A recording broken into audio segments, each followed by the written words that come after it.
Indonesia sedang berada dalam euforia kedirgantaraan. Kita semua melihatnya. Jet tempur Rafale dari Prancis yang elegan mendarat di tanah air. Berita tentang upgrade F-16 ke standar Viper yang mematikan, hingga komitmen untuk memboyong F-15EX dari Amerika Serikat. Publik merasa bangga, merasa bahwa akhirnya langit Indonesia benar-benar terlindungi oleh teknologi tercanggih dari Barat. Inilah narasi yang kita konsumsi setiap hari. Indonesia sedang Barat sentris. Namun, di balik selebrasi itu, ada sebuah kebenaran yang jarang dibicarakan di permukaan. Saat perhatian kita tertuju pada jet-jet berkilau di wilayah Barat, di sebuah sudut sunyi di Indonesia Timur, TNI Angkatan Udara diam-diam sedang menyusun sebuah teka-teki besar. Sebuah rencana yang tidak mengikuti pola Barat yang selama ini kita banggakan. Ada pergerakan logistik, penyiapan infrastruktur, dan pembicaraan tingkat tinggi yang mengarah pada satu titik, pembentukan skuadron tempur baru di wilayah timur. Dan yang paling mengejutkan, jet tempur yang akan mengisinya justru datang dari arah yang berlawanan dengan Rafale. Jet ini datang dari timur. Mengapa di saat kita sudah memiliki bintang-bintang dari Prancis dan Amerika, kita justru melirik kembali ke arah Rusia atau Tiongkok? Apa yang sebenarnya sedang disiapkan oleh Mabes AU di wilayah yang selama ini dianggap sebagai halaman belakang Indonesia? Hari ini kita akan membongkar strategi rahasia di balik pergeseran kekuatan ke timur, menganalisis kandidat pesawat misterius yang akan mengisi skuadron tersebut, dan melihat bagaimana Indonesia sedang membangun benteng udara yang tidak bisa diprediksi oleh kawan maupun lawan. Selama puluhan tahun, doktrin pertahanan udara kita bersifat Jawa-sentris atau paling jauh mencakup Sumatera. Ini logis secara historis karena pusat pemerintahan dan ekonomi ada di sana. Skuadron-skuadron terbaik kita, mulai dari F-16 di Iswahyudi hingga Sukhoi di Makassar, diposisikan untuk menjaga jantung negara. Namun, peta ancaman dunia telah berubah total. Sekarang, fokus geopolitik dunia bergeser dari Atlantik ke Indo-Pasifik. Indonesia Timur bukan lagi sekadar wilayah jauh, melainkan garis depan strategis. Lihatlah peta ini. Di utara Indonesia Timur, kita berhadapan langsung dengan Laut Filipina dan koridor Pasifik Barat, di mana kapal induk negara-negara besar berlalu lalang. Di selatan, kita memiliki perbatasan langsung dengan Australia Utara, wilayah yang kini menjadi basis rotasi marinir Amerika Serikat dan penempatan pesawat pengebom strategis B-52. Jika terjadi gesekan antara kekuatan besar di Pasifik, wilayah timur Indonesia adalah wilayah pertama yang akan merasakan getarannya.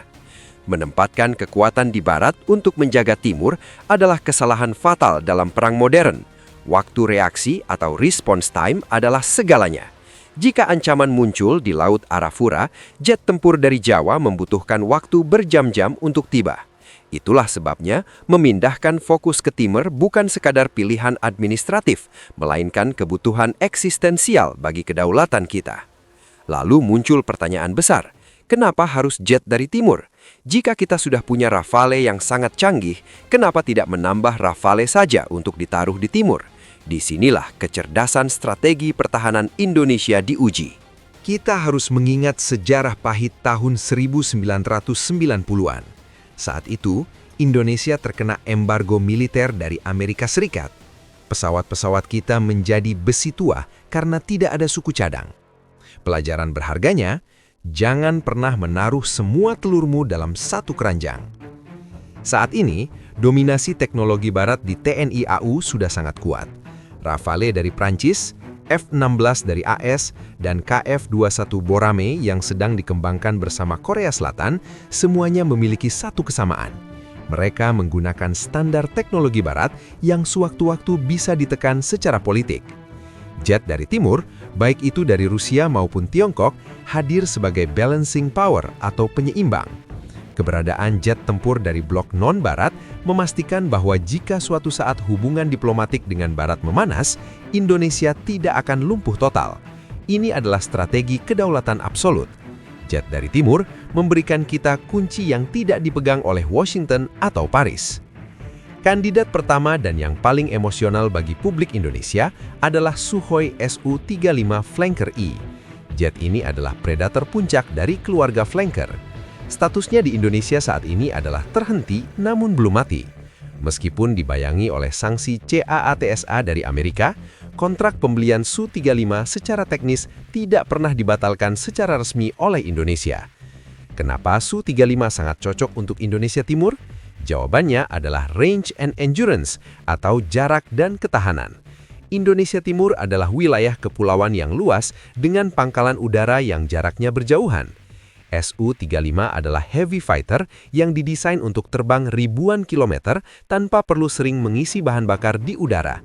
Bayangkan jika Su-35 ditempatkan di Biak atau Kupang.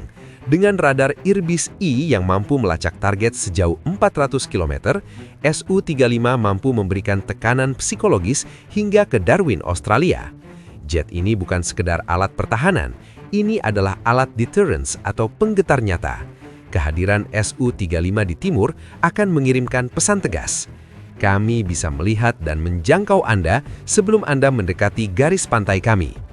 Namun ada opsi kedua yang mulai sering dibisikkan di koridor kementerian, Chengdu J-10C dari Tiongkok. Jika Sukhoi Su-35 adalah petarung kelas berat yang mahal, J-10C adalah Mighty Dragon yang lincah dan ekonomis. Mengapa J-10C menarik? Pertama, ketersediaan. Tiongkok bisa mengirimkan jet ini dalam waktu yang jauh lebih cepat dibandingkan menunggu antrian produksi Rafale atau F-15. Kedua, harga. Dengan anggaran yang sama, Indonesia bisa membeli J-10C dalam jumlah yang jauh lebih banyak. Untuk wilayah timur Indonesia yang sangat luas, strategi mass and response atau jumlah dan respon cepat mungkin lebih efektif daripada hanya mengandalkan beberapa jet canggih. J-10C sudah dilengkapi dengan mesin yang mumpuni, radar AESA modern, dan rudal jarak jauh PL-15 yang setara dengan rudal Meteor milik Rafale. Jika strategi TNI AU adalah membangun kekuatan yang mampu menutup setiap celah di wilayah timur, maka jumlah atau kuantitas menjadi sangat krusial. J-10C adalah jawaban bagi kebutuhan skuadron tempur yang siap tempur, siap sedia, dan banyak. Lalu, di mana skuadron misterius ini akan berpangkalan? TNI AU tidak memilih lokasi secara acak. Ada 4 titik yang paling masuk akal. Pertama, Biak, Papua. Ini adalah pangkalan paling strategis untuk menghadapi ancaman dari Pasifik. Biak adalah kapal induk alamiah Indonesia di utara. Kedua, Manado, Sulawesi Utara. Posisi ini sangat krusial untuk menjaga Laut Filipina dan mengawasi pergerakan di Laut Cina Selatan bagian selatan. Ketiga, Makassar, Sulawesi Selatan. Sebagai markas Koopsud II, Makassar akan menjadi pusat komando dan logistik yang menghubungkan barat dan timur. Dan yang terakhir di Kupang, NTT. Pangkalan ini adalah mata dan telinga Indonesia yang menghadap langsung ke Australia dan koridor Laut Selatan. Penempatan skuadron tempur baru di salah satu lokasi ini akan mengubah peta keamanan regional dalam semalam. Mari kita lihat visi besarnya. Indonesia sedang membangun arsitektur pertahanan udara berlapis yang sangat jenius. Di wilayah barat, kita memiliki Rafale dan F-16 sebagai penjaga Selat Malaka dan Laut Natuna Utara dengan teknologi presisi tinggi barat. Di wilayah tengah, kita memiliki F-16 dan nantinya KF-21 Borame yang sedang dikembangkan bersama Korea Selatan sebagai tulang punggung interceptor. Di wilayah timur, kita menempatkan jet dari Blok Timur atau Sukhoi Su-35 atau J-10C sebagai kekuatan pemukul berat dan penyeimbang geopolitik. Dengan pola ini, Indonesia menjadi negara yang sangat sulit ditaklukkan. Lawan tidak bisa hanya mempelajari satu jenis teknologi untuk melumpuhkan kita. Mereka harus menghadapi kombinasi memantikan dari berbagai mazhab tempur dunia. Inilah yang disebut dengan strategi pertahanan yang tidak mudah diprediksi. Apa yang sedang terjadi di Indonesia Timur bukan sekedar pembelian alat perang baru. Ini adalah pernyataan sikap. Indonesia sedang menegaskan jati dirinya sebagai kekuatan tengah yang besar. Kita bukan satelit dari barat dan kita bukan pengikut dari timur. Kita adalah Indonesia yang menggunakan segala sumber daya dunia untuk menjaga kedaulatan tanah air sendiri. Prediksi saya, dalam waktu dekat, kita akan melihat pengumuman resmi mengenai aktivasi skuadron tempur di wilayah timur. Apakah itu akan diisi oleh kembalinya sang flanker Su-35 yang sempat tertunda atau kejutan Mighty Dragon J-10C yang diam-diam masuk ke dalam sistem logistik kita?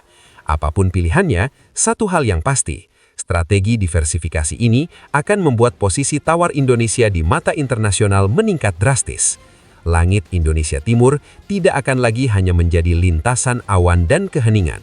Segera, ia akan bergetar oleh deru mesin jet tempur yang membawa pesan tegas kepada dunia, bahwa di garis depan ini, kedaulatan kita tidak bisa ditawar lagi. Karena saat matahari terbit dari timur, kekuatan baru Indonesia pun ikut bangkit bersamanya.